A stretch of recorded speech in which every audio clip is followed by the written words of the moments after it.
Biblical Stories as Code for Deciphering the Reality of the World Today. Part 2. The Code of the Tower of Babel. This code deals with the prideful desire of man to be God, to glorify his own name, and to expand the span of his own power and control. The builders of the Tower of Babel got together for a single purpose, which is materialistic ambition. And they said, "Come, let us build us a city and a tower with its top in heaven, and let us make us a name, lest we be scattered abroad upon the face of the whole earth." Genesis 11:4.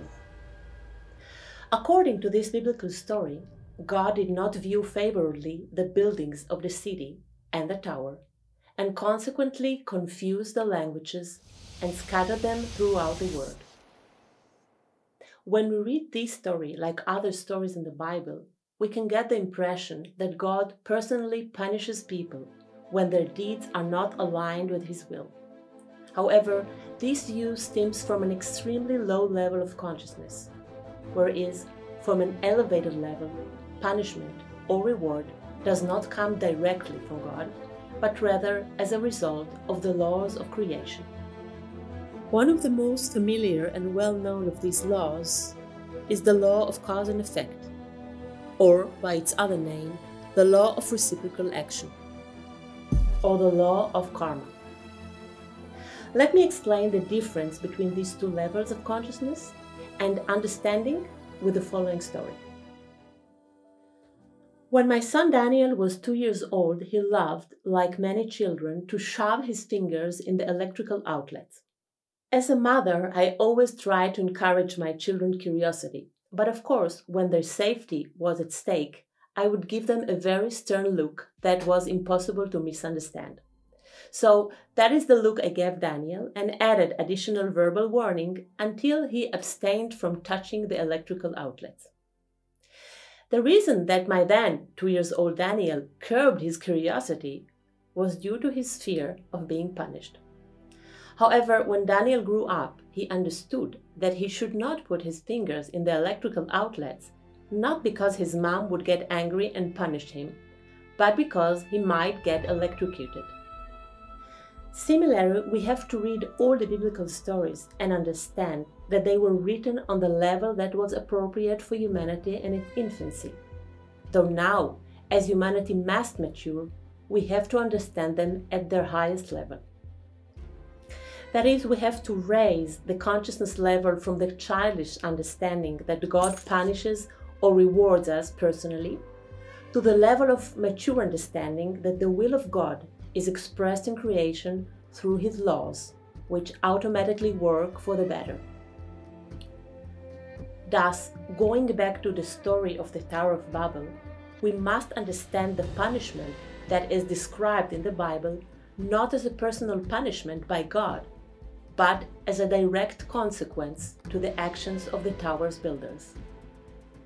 When people unite only for materialistic and selfish reasons, they will ultimately separate and fail.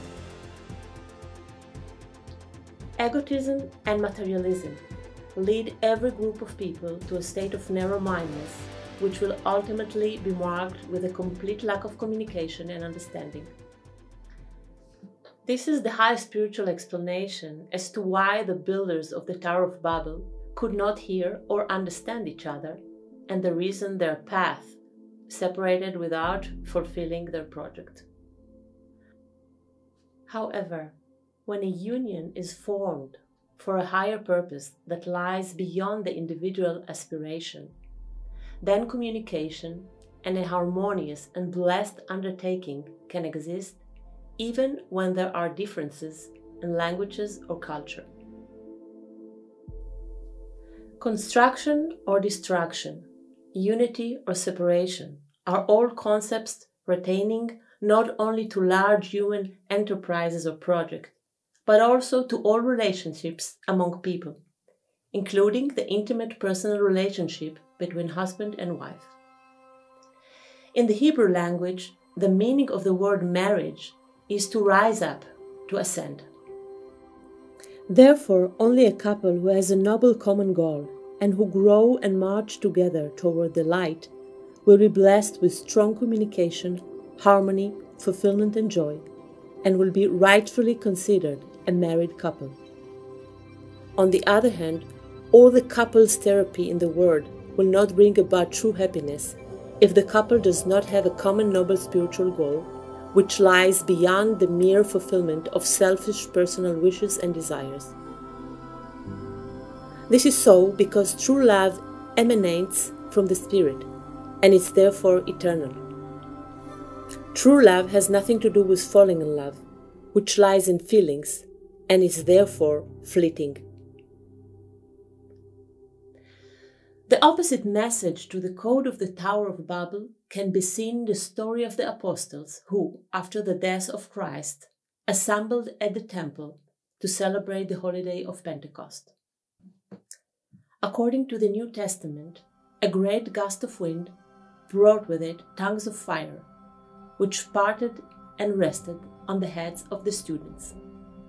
Consequently, they were inspired and started speaking in different tongues about the glory of God. Upon hearing that, the people attending the temple, who had come from many different places and spoke different languages, were both astounded and excited.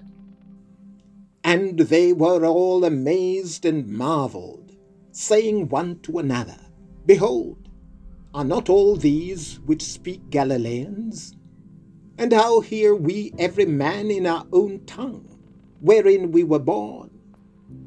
Acts 2, 7-8. Flames or tongues of fire are sparks in the shape of a flame of a lighted candle, which clairvoyant people can visibly see. Those who receive added help from the light are marked with this flame. This flame can be either a funnel or an antenna, which enables a deeper and higher understanding of the divine message, so that it can be bridged and passed on to the rest of humanity. It is important to mention that this special help was not only bestowed on Christ's disciples in the past, but it is also offered to true disciples in our times. Today's builders of the Tower of Babel are the globalists who push for the New World Order to serve their own pride and agenda to crown Lucifer as their god. However, the New World Order empire is destined to collapse and fall, just as all empires had fallen throughout history, because they did not follow the will of the light.